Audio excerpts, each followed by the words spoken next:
ठीक है, तो अगला हमको टॉपिक क्या पढ़ना है, मैं एक बार देख लेता हूँ। ठीक है, अब हमारा जो नेक्स्ट टॉपिक है वो है योगास। योग। योग का मतलब क्या है? योग क्या होता है? आपने सुना होगा कुंडलियों में भाई, इसका गजकेसरी योग है, इसका अरिष्ट योग है, इसका ये है, इसका वो है, इसका राज योग है कुंडली में, इसका धन योग है। क्या है ये? योग means combination.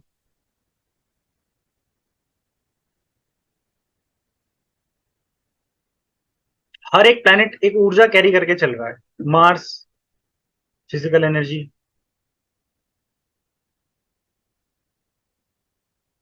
Venus sensual energy. हर एक प्लैनेट कोई ना कोई ऊर्जा को कैरी करके चल रहा है। योग क्या है? दो प्लैनेट्स का आपसी संबंध, दो या दो से ज्यादा प्लैनेट्स का आपसी संबंध, उसको कॉम्बिनेशन कहते हैं इंग्लिश में हम। और उसको हम ज्योतिषीय भाषा में क्या बोलते हैं? योग। और उन्हीं के कुछ नाम है। नाम पर मत जाना। आपको मैंने कंजंक्शन पढ़ाया, पढ़ा है ना? ठीक है। एस्पेक्ट पढ़ा दिया, पढ़ा दिया। योग, कोई योग फॉर्म कैसे होता है ये मैं आपको बताता हूं। और हम वही योग करेंगे जो आज की डेट में एप्लीकेबिलिटी है, जिनकी जो काम करते हैं। मैं वही चीज आपको पढ़ाऊंगा और वही चीज पढ़ाता हूँ आपको। ठीक है। योग आपको, आप क्लासिकल टेक्स्ट उठाओगे, सैकड़ों मिल जाएंगे। सैकड़ों योग मिल जाएंगे। सैकड़ों से भी ज्यादा मिल जाएंगे योग आपको। मैं ये नहीं बोला याद करो, याद करने का कोई फायदा नहीं है। मैं ये नहीं बोला कि उनको मेमोराइज करो, कोई फायदा नहीं है। ठीक है। क्योंकि मैंने आपको कारक तत्व करा दिए हैं प्लैनेट्स के, आपको पता है किस तरीके से एक्ट करते हैं। अगर वो संबंध बनाएंगे तो वो किस तरीके से एक्ट करते हैं वो भी आपको पता है। ठीक है। अब योग क्या है? योग होता है combination. Combination of what? Combination of two energy that exchange equal, to exchangeable energies. अब वो कैसे होती है? कोई भी योग ना तब बनता है जब दो प्लैनेट्स आपस में म्यूचुअल एक्सचेंज करते हैं एनर्जीज को। चाहे वो म्यूचुअल एस्पेक्ट के द्वारा, चाहे वो कंजंक्शन के द्वारा, चाहे वो एक्सचेंज के द्वारा। समझ गए? चाहे वो एक्सचेंज के द्वारा।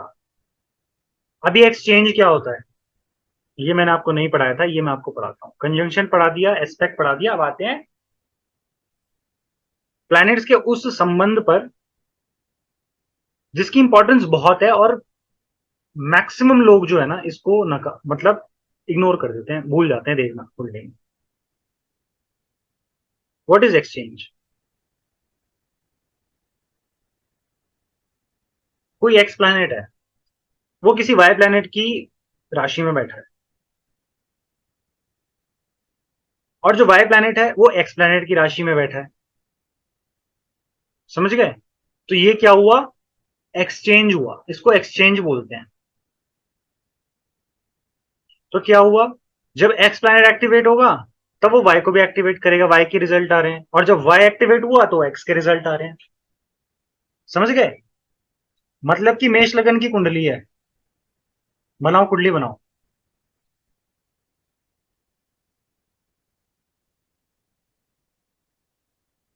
मेष लगन की कुंडली है, मार्स बैठा है 11th हाउस में।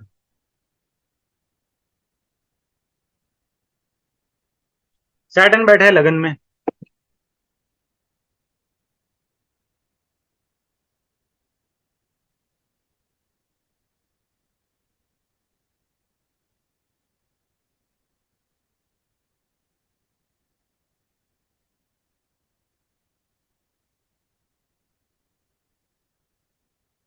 ठीक है।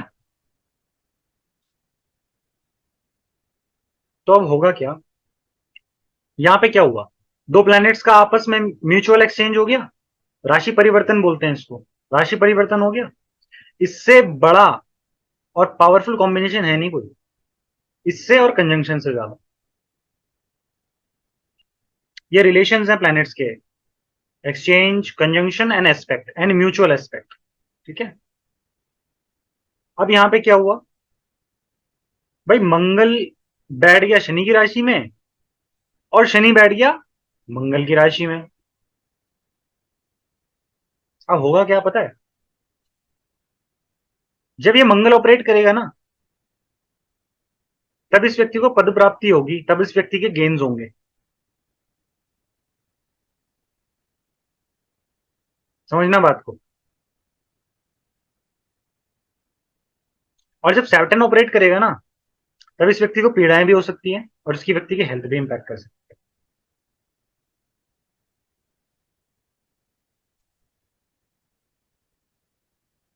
समझ रहे हो क्यों?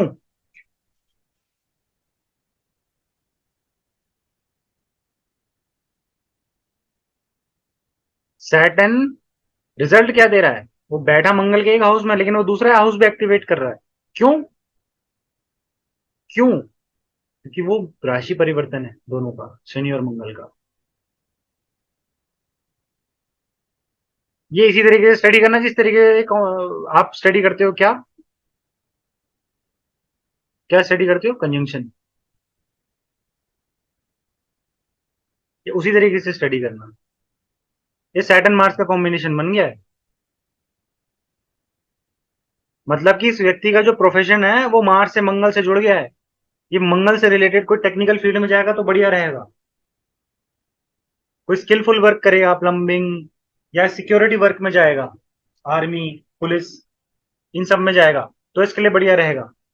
वरना क्या होगा, इसके प्रोफेशन में इसकी फाइट्स होंगी, लड़ाइयां होंगी, कॉन्स्पिरेसीज होंगी, बैक बाइटिंग होगी। समझ गए? कारक तत्व भी एक्सचेंज हुए हैं और हाउसेस की लॉर्डशिप भी एक्सचेंज हुई है। इसको हम राशि परिवर्तन बोलते हैं। इस सूत्र बता दिया है राशि परिवर्तन का, इसको अप्लाई कर लेना आप जितने चाहे उतने हॉरोस्कोप में। ये संबंध है प्लैनेट्स के। अब योग पर आ जाते हैं। ये मैंने पढ़ाया नहीं था इसलिए मैंने आपको बता दिया।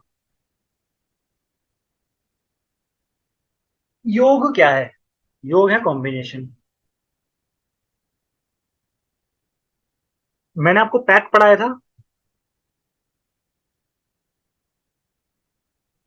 Placement, aspect and conjunction. अब एक और फॉर्मूला लिखो, डेयर्स। टोटल मिला के होता है पैक एंड डेयर्स। ये श्री के एन राव जी का फॉर्मूला है कुंडली स्टडी करने के लिए। कुंडली कैसे स्टडी करी जाती है? पैक एंड डेयर्स रिलेशन से स्टडी करी जाती है। समझ गए? अब ये है क्या पैक एंड डेयर्स? पैक का तो आपको पता है कि भाई प्लेसमेंट, एस्पेक्ट एंड कंजंक्शन। किसकी प्लेसमेंट? अगर कोई भाव आप पढ़ रहे हो तो उस भाव की क्या प्लेसमेंट, उस भाव पे बैठे हुए प्लेनेट की प्लेसमेंट। एस्पेक्ट आता है क्या, अगर प्लेनेट प्लेस नहीं है तो दूसरी क्या चीज देखते हैं हम, उस प्लेनेट पर किसी ग्रह की दृष्टि है कि नहीं है उस भाव पर। ठीक है, तीसरी चीज क्या देखते हैं हम, उस प्लेनेट के, उस हाउस के लॉर्ड का किसी के साथ संबंध है कंजंक्शन या एस्पेक्ट के द्वारा। देखते नहीं देखते? ये तीन चीजें देखते हैं हम।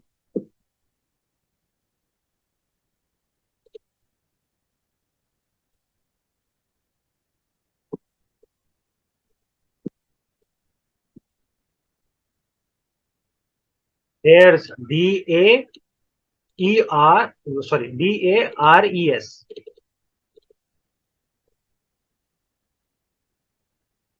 अब इसकी फुल फॉर्म क्या है? D for dhan yoga, dhan, wealth,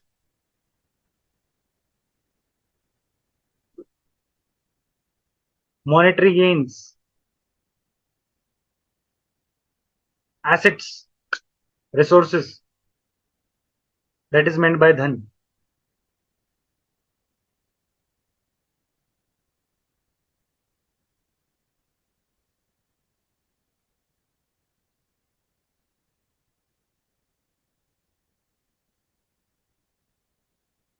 A for अरिष्ट। अरिष्ट का मतलब मिसफॉर्चून्स होता है। अरिष्ट का मतलब डेथ नहीं होता खाली। अरिष्ट का मतलब कुछ लोग बोल देते हैं भाई डेथ है। अरिष्ट योग जो होता है that means misfortunes. It may be related to health, it may be related to a tragic event.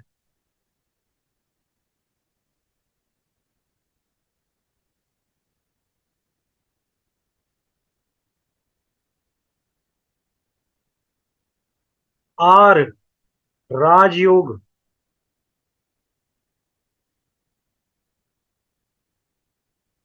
Or we can say a combination for rise in professionally or otherwise promise of distinction in various fields. पद प्राप्ति। राजयोग क्या है? राजयोग है status giving योग।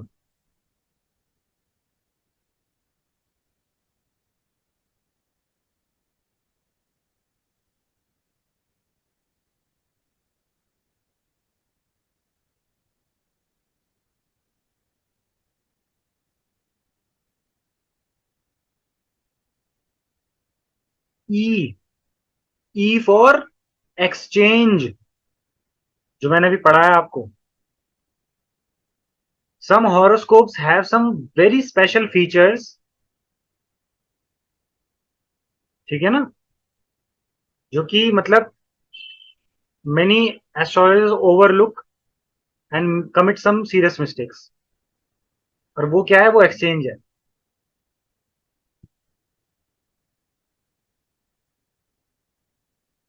S,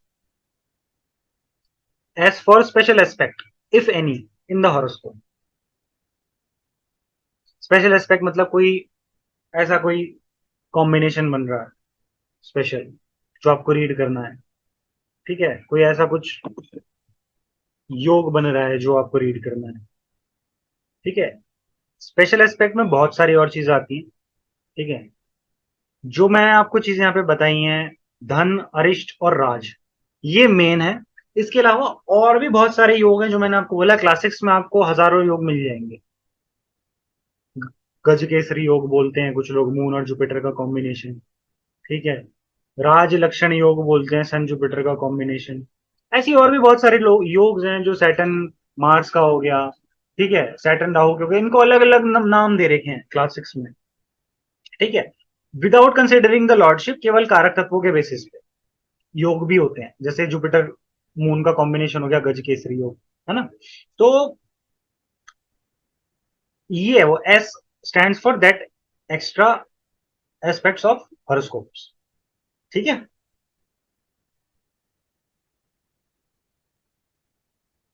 तो आपको इतना समझ में आया कि डेयर्स क्या है और पैक क्या है। कुंडली को स्टडी करते वक्त पैक एंड डेयर्स को आपने अप्लाई नहीं करा तो हॉरोस्कोप को स्टडी नहीं कर पाओगे। पुलकित ये मैं अभी बोल रहा हूं। और लिखकर करनी है ये सारी चीजें, लिखकर नहीं करोगे तो कुछ भी नहीं कर पाओगे। इस बात का भी ध्यान में रखना।